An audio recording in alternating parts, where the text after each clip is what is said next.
تشارلز بونزي واحد من الاشخاص اللي اخترعوا واحد من اقوى انظمة النصب والاحتيال في العالم. ناس كانوا يوقفوا بالطوابير يترجوه ياخذ فلوسهم عشان يستثمروا لهم اياه، عشان يرجع لهم عائد استثماري جدا كبير.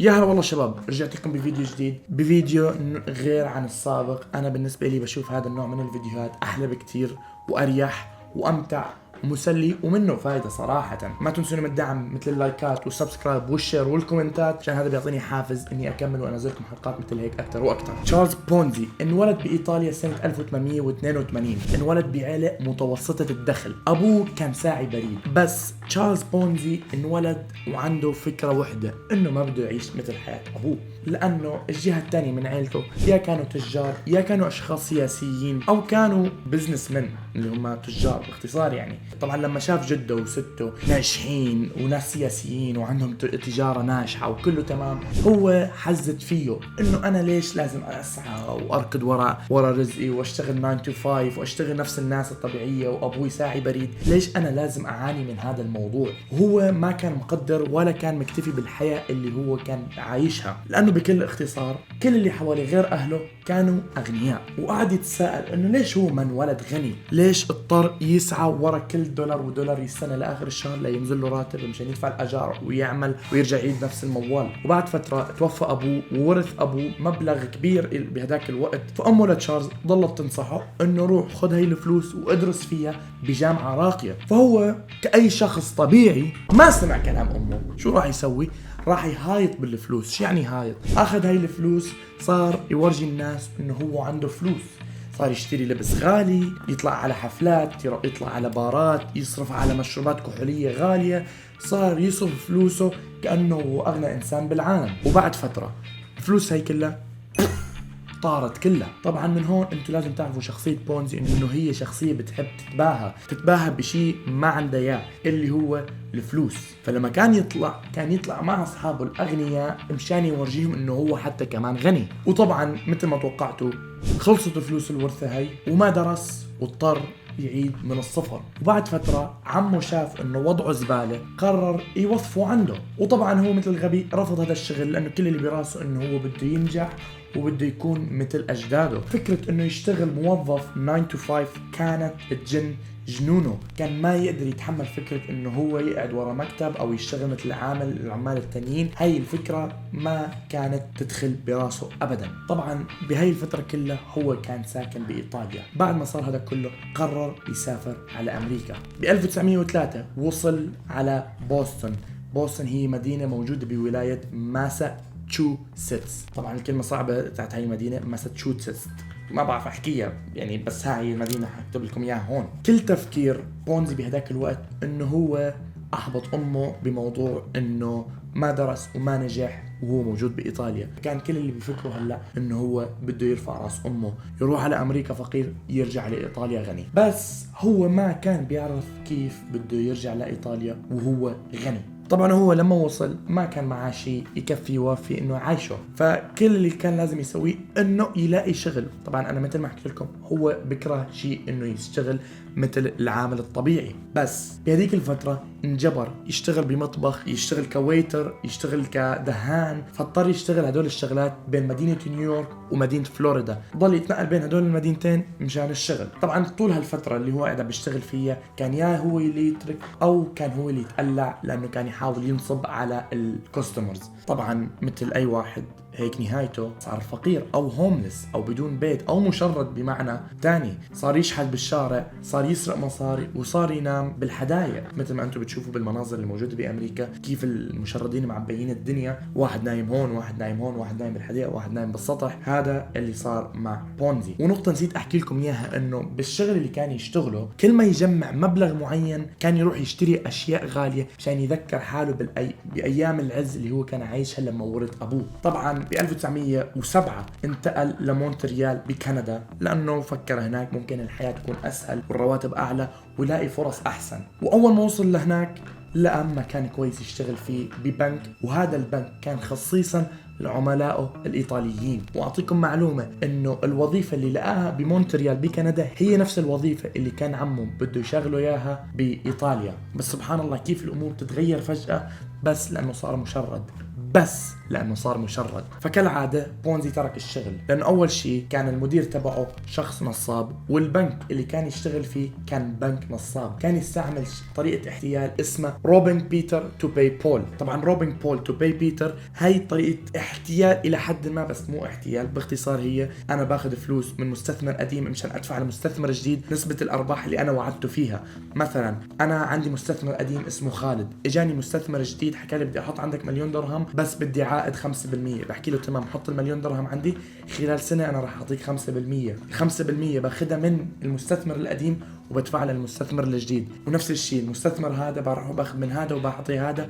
فهي باختصار انه عم باخذ فلوس من هدول وعم بدين بعض وعم برجع لهم فلوسهم من بعض، يعني لا عم بكسب ولا عم بربح تقريبا. بس انا هون باختصار خليت في سيولة بالبنك مشان البنك يضله مستمر. طبعا بعد فترة بعض من المستثمرين اللي كانوا موجودين بهذا البنك بدأوا يلاحظوا انه بطلوا يجيهم نسبة الارباح اللي كانوا موعودين فيها. بنص سنة 1908 بلغ السلطات بكندا انه في شيء غريب عم بيصير، فبدأت التحقيقات. ولما مدير البنك حس على هذا الموضوع اخذ شنطة كبيرة من المصاري وسافر على المكسيك. بونزي بهاي الفترة كلها راح وسافر على امريكا مشان ما يكون له اي علاقة لا بالتحقيقات ولا اي شيء بخصوص هذا البنك. بس طبعا الحمار بونزي مثل ما حكيت لكم ما بيحب يسوي شيء منيح بحياته. قبل ما يسافر على أمريكا كتب تشيك باسم واحد من عملاء بالبنك وزور التوقيع تبع هذا العميل وراح ياخده ليصرفه. طبعا هو غبي جدا لأنه حتى التشيك اللي كان كاتبه كان مبلغ 423 دولار كندي، يعني مبلغ تافه جدا انك تسرقه اصلا. فلما راح بده يصرف تشيك صاحب البنك اكتشف انه كان مزور التوقيع وانمسك. وبعد ما انمسك اللي بيشتغل بالبنك اشتكى عليه للشرطة وانسجن لمدة 3 سنوات بس مشان 423 دولار. انتم متخيلين الغباء اللي فيه؟ مشان 423 دولار. طبعا بعد ما خلصت 3 سنين قرر بده يرجع لامريكا. حاول يهرب معه 5 اشخاص وكان مدفوع له انه يهربهم. ويا ترى شو صار لما عمل هيك؟ انمسك مرة تانية. فشو قرر؟ حكى لما انا اعترف للقاضي القاضي 100% راح يشفق علي لأنه الصراحة راحة. الصراحة وانسجن لمدة 2 مرة تانية بأتلانتا. وبعد ما طلع من السجن للمرة الثانية هون بدأ يفكر انه انا شو بدي اعمل. بس ما كان في شي براسه انه هو شو بده يعمل. يروح يشتغل هون يروح يشتغل هناك يسرق يعمل، ما كان بيعرف شو بده يعمل. المهم بده يعمل شي وانا بحكي لكم اياها ما حيعمل شي قانوني. ويمكن يعمل شي قانوني لفترة وحيبطل قانوني بعدين الا ما يعمل شي ويشق آخر. بعد هذا كله بونزي كان ينتقل من ولاية أمريكية لولاية أمريكية لعل وعسى يلاقي شيء جلتش معين، جلتش ماني، جلتش فلوس ينزلوا له من السما زي حركات GTA، بس ما عم بيزبط معاه شيء. طبعا آخر شيء رجع لمدينة بوسطن وكان موظف بشركة استيراد وتصدير بهي المدينة. وطبعا بالفترة اللي هو عم بيشتغل فيها اتلاقى بوحدة اسمها روز جينيكو، كان عمرها 21 سنة. طبعا حبها حب مو طبيعي. ب 1918 اتزوجوا بونزي وروز، كانوا هابي بيردز. طبعا لما تزوجوا كان زوجته كتير كويسة لحتى كان مكتفي فيها وهي كانت مكتفية فيه وما كان بدها شيء، ما كان بدها هذا الثراء، كان بدها حياة سمبل، حياة تحبه ويحبها وما بدها أي شيء ولا كانت عم تتطلب عليه وأيا كان. بس هو حمار ما قدر هذا الشيء. كان كل اللي براسه انه بده يعيشها الثراء ويجيب لها اسوارات من الماس وسلاسل من الماس ويسفرها وياخذها ويجيبها ويعملها، بس هي ما كانت عم تطلب من هذا الشيء. طبعا بونزي بيعرف انه لو ضله بهاي الشغله وما لقى طريقه يصير فيها غني ما راح يقدر يعيشها هاي العيشه. فبعد 6 شهور من زواجهم بونزي قرر يترك الشغل اللي هو كان شغال فيه. طبعا بعد ما ترك الشغل كان عم يدور على شغل، فلقى شغل بشركة أبو زوجته اللي هي بتبيع الخضار وبتبيع الفواكه. بس للأسف الشديد إنه شركة أبو زوجته كانت عم توقع وعم تخسر فلوس أكتر. طبعا أبو زوجته قرر يشغله لأنه زوجته كانت تحكي لأبوها إنه بونزي شخص بزنس وتاجر وشخص يعني شاطر بالتجارة وشاطر بهاي الأشياء. بس للأسف الشديد إنه هذا كان كلام بونزي كان يكذب عليها بهذا الموضوع. فبعد هذا كله البزنس تبع أبو زوجته وقع وفشل. وبعد ما هذا صار كله، بونزي مرة تانية رجع حاول يسوي هذا الموضوع كله بانه يفتح مكتب نفس الشغل اللي كان شغاله اللي هو بالاستيراد والتصدير. وفشل البزنس تبعه لانه كان متوقع انه البزنس هذا جدا سهل، وللاسف ما كان عنده الخبرة ولا كان عنده اي شيء، لدرجة انه ما كان في شركات يرضوا يستوردوا ولا يصدروا عن طريقه. فمرة تانية فشل البزنس تبعه. وطبعا طول هالفترة بونزي ما فكر انه ممكن هي المشكلة فيه مو بالبزنس اللي هو بيحاول يفتحه، يمكن هو فاشل بهاي المواضيع. فبعد ما فشل بموضوع الاستيراد والتصدير، بونزي اجته فكرة جديدة. ويا ترى شو تتوقعوا هي الفكرة؟ اللي هو تكون تبع اعلانات الشركات. سوى جريدة، باختصار هاي الجريدة اللي الشركات كانوا يعلنوا فيها ايامات زمان. زي ما انتم بتعرفوا ايامات زمان كانوا يبعتوا الجرايد، ويجي واحد يحط الجريدة بالميل بالبريد وما بعرف شو، والناس تقرأ الجريدة وتشوف شو في اخبار وكذا وكذا وكذا. فكانت هاي الطريقة الوحيدة انه يكون في اعلانات. فقرر هو يكون شركة اعلانات. وطبعا بونزي ما عنده اي خبرة بهذا الموضوع، بس بكل راسه انه هذا البزنس راح يدخل له مصاري كتير. فاول شيء كان بده يسويه انه يسوق لحاله انه هو شركة اعلانات. فبعت هاي الجريدة ل100,000 شركة، وطبعا ولا شركة ردت عليه. فبهي الجريدة بونزي حاب يسوق لحاله، بعت الجريدة ل100,000 شركة، وكانت مكلفته $35,000 وربح من وراها $80,000. بعد ما اجى هذا المبلغ من المال، قرر يأجر مكتب أكبر وشغل عنده 3 أكثر، وقرر يبعث لشركات ومستثمرين أكثر يستثمروا بشغله هذا، وإنه هاي هي $1,000,000 ايديا اللي هي فكرة $1,000,000. وبعد هذا كله خسر كل شيء، واكتشف إنه ما حد مهتم باللي هو عم يسويه، وقع كل شيء مرة تانية وتخوزق مرة تانية. وبهاي الفترة كمان خسر أغلبته فلوسه، فراح على البنك بده يسحب قرض. ويا ترى شو صار؟ اتقلع من البنك،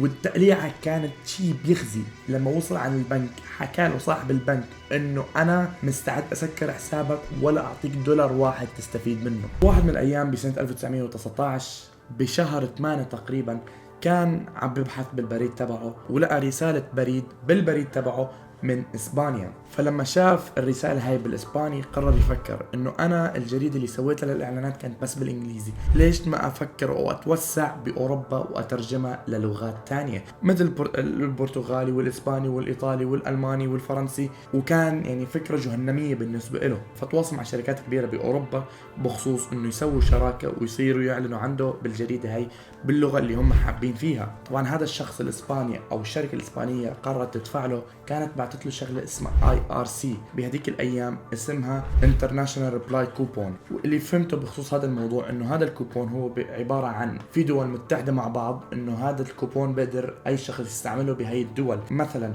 انه هذا الكوبون بيعطيك $50 بهذا المكان او هذا المكان، او بتشتري $50 من هاي المكان او هاي الشغله، او بتروح على البنك تعطيهم هذا الكوبون بيعطوك $50. فبعد هذا كله اجته فكره انه يبدا بزنس جديد. فبهالفتره اتعلم شغله اسمها اربتراج، اللي هي باختصار انه يشتري شغله او منتج بمكان رخيص ويبيعه بمكان اغلى. فهو قرر يطبق هذا القانون على IRC اللي هي الكوبونات هي. فيعني هاي الكوبونات كانت تتاثر بعملات الدول.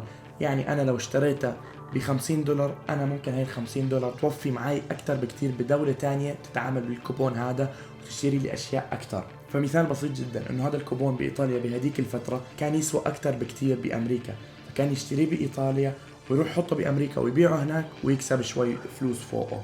طبعا لما شاف هيك الموضوع حكى انه هاي الطريقة هاي الخطة راح تدخل لي مصاري بلاوي، راح تخليني من اغنى اغنياء العالم.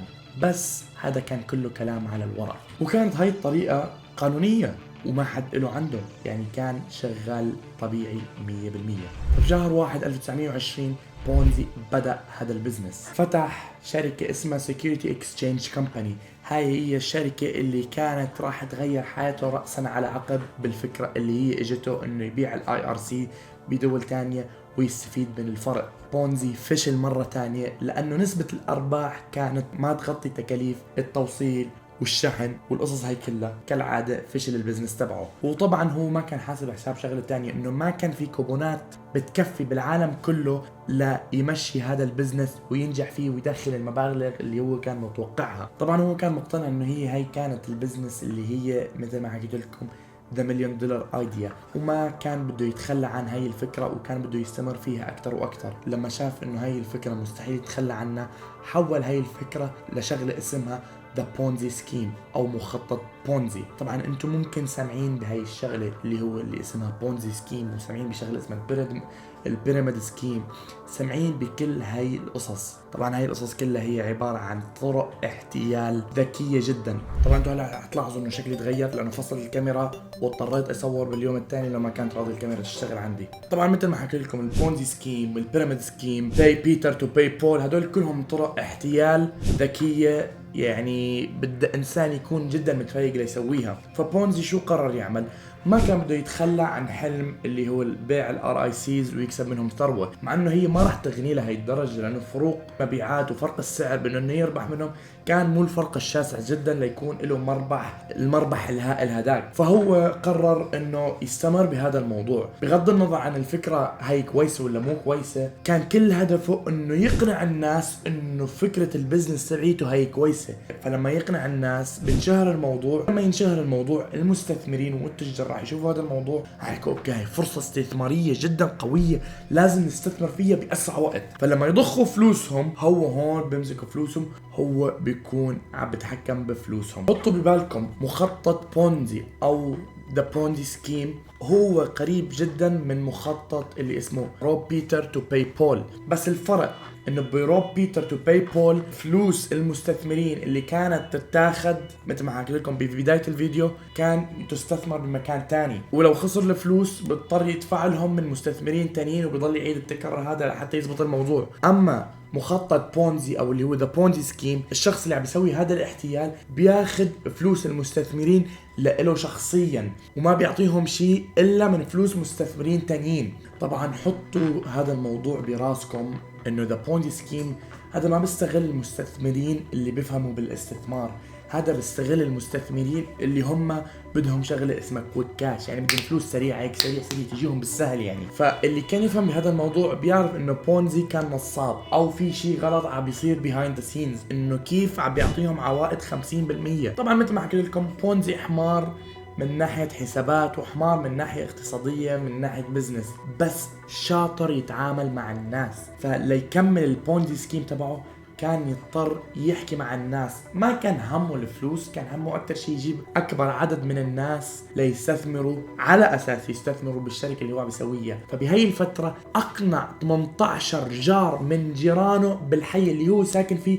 إنه يستثمروا معاه، كل شخصين جاب لهم 3-4 أشخاص، حتى وصلت معاه لحتى الناس يوقفوا عنده بالطوابير يستثمروا، وصلت لمئات لحتى ألوف من الناس يقعدوا يستثمروا معاه مشان ياخذوا العائد الاستثماري الغريب جدا اللي هو 50%، لحتى وصل انه يوميا كان يدخل 250,000 دولار يوميا. طبعا في جريدة بهداك الوقت كان اسمها ذا بوستن بوست كانت تمدحه وتحكي انه هو الشخص ذكي جدا لحتى يوصل لهالمرحلة ما حد بقدر يسويها إلا واحد يكون أينشتاين من ناحية اقتصادية ومن ناحية المال ومن ناحية الاستثمار، مو أي حدا بقدر يعمل هيك. فلما شافوا إنه جريدة موثوقة عم تحكي عن واحد مثل هيك الناس صاروا يجوا عنده أكتر وأكتر. هون لما صار يدخل هالمبالغ اشترى السيارات الغالية، اشترى القصور، اشترى اللبس الغالي، يطلع على سفرات غالية كتير ويلعب بالكازينو مبالغ مخيفة، كان يقعد يقضيها ويعمل شو ما بدكم.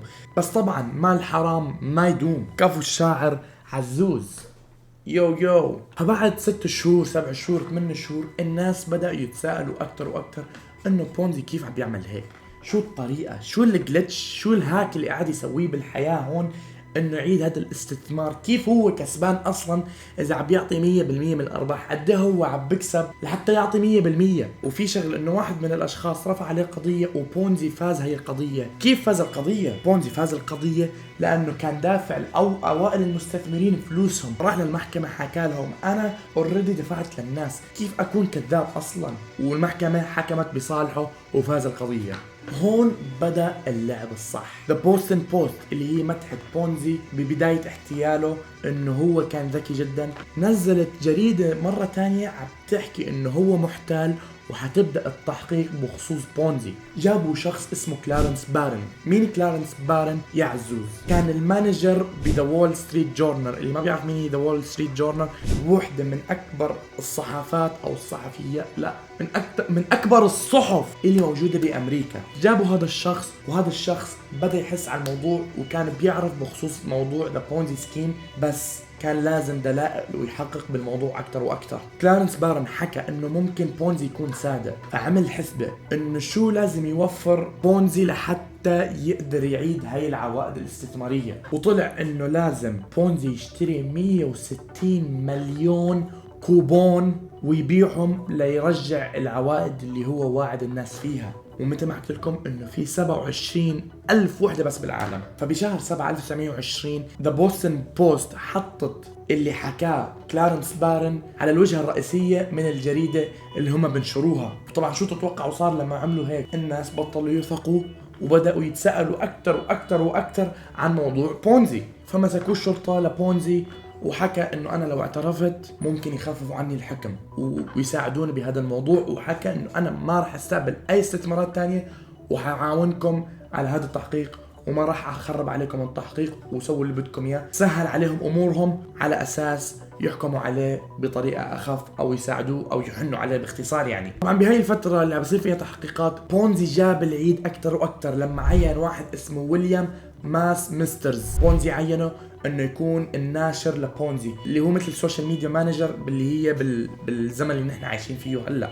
بس ويليام كان شخص صريح جدا، راح فضح بونزي وصار يحكي انه بونزي واحد نصاب، خون فيه باختصار يعني. ماج ماستر هذا ويليام ماج ماستر جمع كل الادله، وهو بالفتره اللي قاعد بيشتغل فيها مع بونزي جمع هاي الأدلة كلها وراح وأخذها على ذا بوستن بوست. ولما راح أخذها هون راح فضح أم بونزي بالجريدة هاي، فضحه من الألف للياء من A to Z، ما خلى شيء، ورجال لون كلسونه ما ضل شيء، ضل يفضح فيه لحتى انفضح لآخر لحظة فيه بونزي. هون بدأ البونزي سكيم يوقع أكتر. انتم ما تنسوا هو بطل يستقبل مستثمرين جداد، بس اوريدي كان عنده مستثمرين عم بياخذ وبيعطيهم فلوس وبيرجع لهم فلوس وبياخذ فلوس وبيرجع لهم فلوس، بس بالفترة هاي كلها ما كان عم يستقبل ناس.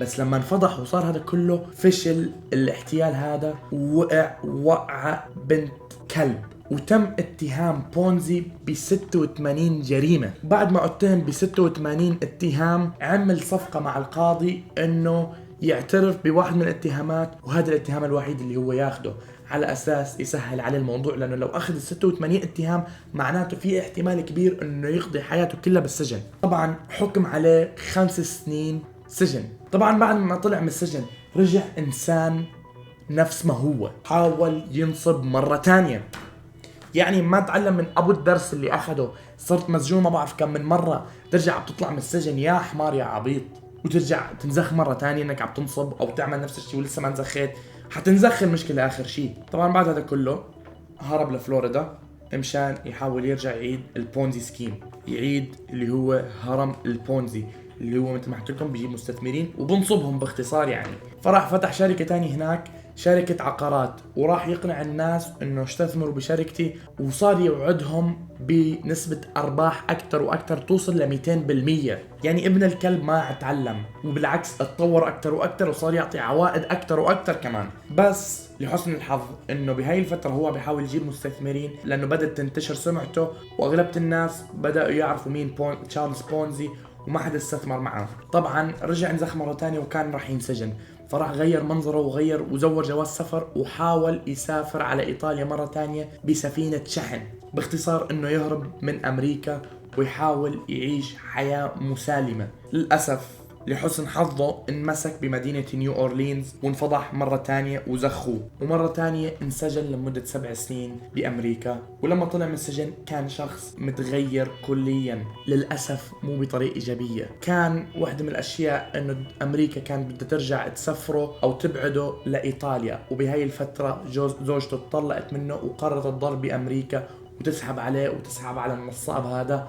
ولما وصل على إيطاليا ضل هناك عايش على التشاريتيز اللي هم اللي هم الصدقات وعلى المساعدات، كان عايش بفقر شديد جدا. وتشارلي توفى بسنة 1949. فهون نحن بنكون وصلنا لنهاية الفيديو. هذا الفيديو تعبت عليه يومين انا بحاول اصور فيه، كل شوي بتفصل كاميرتي، انا ما بعرف ليش. اذا عجبكم هذا النوع من هاي السلسلة، اذا عجبكم اسلوبي، اذا في شيء ممكن اعدل عليه، نوع اضاءة كذا، شكلي، منظري، البس قناع باتمان، اي شيء اكتبوا لي تحت بالكومنت.